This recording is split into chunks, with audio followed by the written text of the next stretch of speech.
की को गप्पे मारने की बहुत आदत थी। वो जब भी किसी के बारे में बातें करती तो बड़े बड़े गप्पे फेंका करती। आसपास के सब लोगों को पता था कि पिंकी बहुत बड़ी गपोड़ी बाज है। लोग उसकी बात पर विश्वास नहीं किया करते थे, लेकिन हाँ, उसकी बातें सुन सुनकर हंसते बहुत थे। अरे बहू, पड़ोस वाली शर्मा जी है ना, उनकी बेटी का जन्मदिन है, तुम भी चली जाना। ठीक है मम्मी जी, ये तो बता दो गिफ्ट में लेकर क्या जाना है? अरे लेकर क्या जाना है, 250 का लिफाफा दे देना, बस काफी है। अरे मम्मी जी, अच्छा लगेगा क्या? पड़ोसी है हमारे, हमें कुछ बड़ा लेकर जाना चाहिए। अरे बहू, इतना काफी है। जानती हैं आप, मेरे मायके में जब पड़ोस में किसी की बर्थडे होती थी ना, तो मम्मी कुछ ना कुछ गोल्ड का ही देकर भेजती थी। पड़ोसी के बर्थडे में सोना? कैसी बातें करती हो। और नहीं तो क्या, आपकी तरह थोड़ी ना लिफाफा पकड़ा दिया। पिंकी शर्मा जी की बेटी के जन्मदिन में चली जाती है। अरे आज तो बड़ी सुंदर लग रही हो साड़ी में। जी मैं तो लहंगा पहनकर आने वाली थी, मम्मी जी नहीं मानी। अरे बेटा, बर्थडे पार्टी में तो साड़ी चल जाती है, मेरा मतलब कोई शादी थोड़ी ना है। कैसी बात कर रही हैं आप आंटी जी? मेरे मायके में तो छोटे छोटे फंक्शन भी हम लोग लहंगा बनवाते थे बुटीक से, डिजाइन करवाकर। चाहे पड़ोस में किसी का जन्मदिन हो, मेरी मम्मी हमेशा बुटीक से नया लहंगा डिजाइन करवाती थी। मैंने तो ऐसा कहीं नहीं देखा। ये तो तुमने आज बड़े कमाल की बात बताई। अरे जाने दीजिए, कोई बात नहीं। और बताइए, आपकी बेटी नजर नहीं आ रही। अरे भाभी, मैं यहाँ हूँ। ये देखिए मेरा ड्रेस कैसा लग रहा है?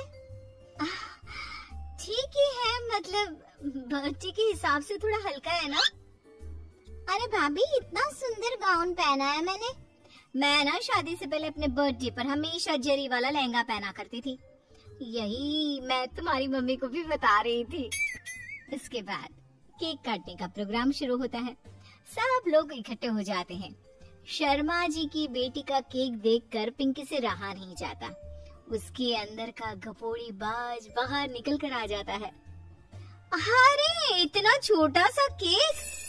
अरे बेटा, मेहमानों के हिसाब से ही है, जितने लोग इतना बड़ा केक। आंटी जी, कम से कम 4 या 5 मंजिल वाला केक तो बनाना चाहिए था। आपकी बेटी का बर्थडे रोज रोज थोड़ी ना आता है। मेरे बर्थडे पर हमेशा पापा 4 केक बनवाते थे। सारे केक 4-4 मंजिल के होते थे। वहाँ पर सारे लोग उमा जी के मोहल्ले के ही थे और वो पिंकी के गप्पे मारने की आदत से अच्छी तरह वाकिफ थे, इसलिए सब लोग उसकी बात सुनकर हंसने लगे, लेकिन किसी ने पिंकी से कुछ नहीं कहा। एक दिन सुबह सुबह पिंकी ने अपनी सास से कहा, मम्मी जी, मेरे मम्मी पापा मुझसे मिलने के लिए यहाँ आ रहे हैं।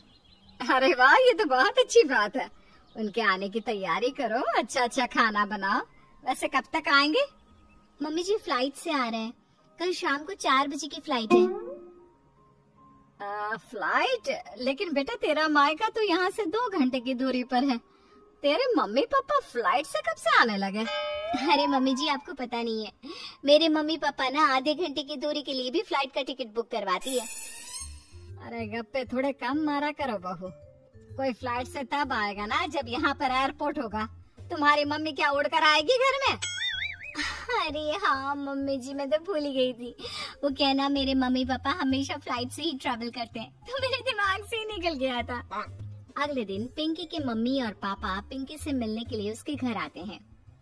आइए आइए जी, आपका बहुत बहुत स्वागत है। और समदन जी, हमारी बेटे की कोई शिकायत तो नहीं ना? ठीक से संभाल लिया है ना आपका घर? अरे मेरी बहू बहुत समझदार है, घर का काम बहुत अच्छे तरीके से करती है। बस थोड़ा ज्यादा बोलने की आदत है उसे, आपको परेशान करती होगी ना? बात तो आपकी सही है, उसकी थोड़ा ज्यादा नहीं बहुत ज्यादा बोलने की आदत है। लेकिन कोई बात नहीं, आपकी बेटी दिल की बहुत अच्छी है, बस थोड़ा बोलती ही तो ज्यादा है। पिंकी बेटा इधर आओ, देखो तुम्हारे मम्मी पापा आए हैं, तुमने इनके लिए खाना तो बना लिया ना? वो क्या है ना मम्मी जी, आपसे एक बात कहनी थी। हाँ हाँ बोलो बहू, क्या बात है? डरने की कोई जरूरत नहीं। वो मम्मी जी, मैंने सोचा मम्मी पापा आए हैं तो खाना बाहर से मंगवा लेती हूँ। अरे कोई बात नहीं बेटा, वैसे भी तुम किचन में काम करने लग जाती तो अपने मम्मी पापा से बात कब करती। बहुत अच्छा किया। अब तुम अपने मम्मी पापा के साथ बैठकर आराम से बात करो, मैं अंदर जाती हूँ। शाम का वक्त जैसे ही दरवाजे की घंटी बजी, 3-4 लोग हाथों में खाने के बहुत सारे पैकेट लेकर उमा जी के घर पहुँच गए। अरे भाई, कौन है आप लोग? लगता है गलत पते पर आ गए। नहीं माँ जी, हम तो खाने का ऑर्डर डिलीवर करने आए हैं, यहीं से बुकिंग मिली थी। अरे नहीं, आपको कोई गलत फहमी हुई है। हमारे यहाँ तो 2 ही मेहमान आए हैं।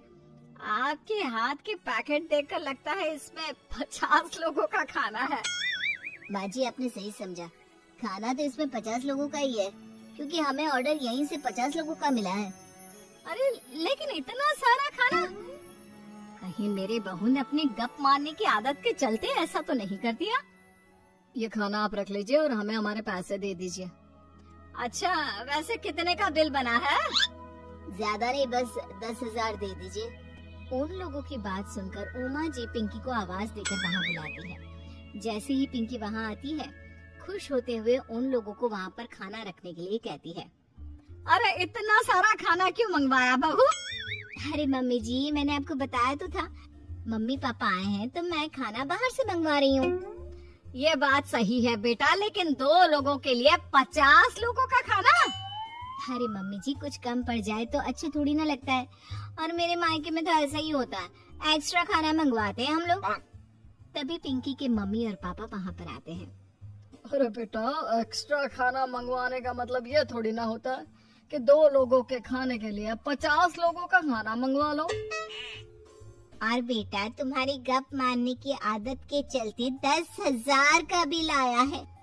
तुम्हें नहीं लगता ये गलत है? देखो बहू, बढ़ा चढ़ाकर बातें करना अपनी जगह, लेकिन इतनी बड़ी बड़ी फेंकना भी गलत है ना। पहली बात तो इतने सारे पैसे लगे, और दूसरी बात खाना वेस्ट होगा।